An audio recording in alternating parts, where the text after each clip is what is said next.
Մաքսային միություն ներկրվող ապրանքների մաքսավճարներից Հայաստանը կունենա իր բաժինը, անդամակցելուց հետո իհարկե։ Միության հիմնադիրները Ռուսաստանը, Բելառուսն ու Ղազախստանը ընդհանուր կաթսայից իրենց բաժինը հստակեցրել են ամենասկզբից։ Մեր երկրի տոկոսային չափաբաժինը դեռ քննարկվում է։ Բանակցություններ են վարվում, թե Հայաստանի անդամակցության դեպքում, թե ինչ մեխանիզմով մենք պետք է որոշենք մեր տոկոսադրույքը եւ ինչ մասնաբաժին մենք կունենանք այդ ընդհանուր մաքսատուրքերի մուտքերից։ Մաքսային միության տարածքում պետք է լինի մակրոտնտեսական համաձայնեցված քաղաքականություն, որպեսզի մի երկրի տնտեսության ազդեցությունը մյուսների վրա լինի կանխատեսելի։ Ավելացված արժեքի եւ աքսիզային հարկերը, որոնք այժմ գանձվում են սահմանին, մաքսակետերի վերացման հետ բյուջե կհոսեն այլ ճանապարհով։ Ներմուծման պահից մինչև հաջորդող ամսվա 20-ը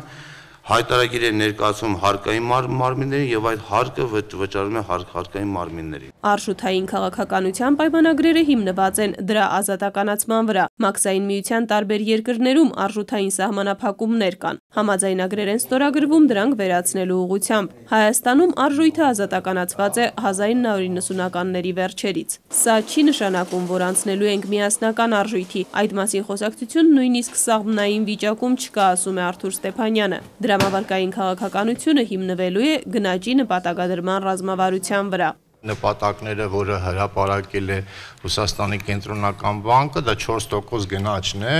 15 թվականից հետո, այսինքն ամբողջությամբ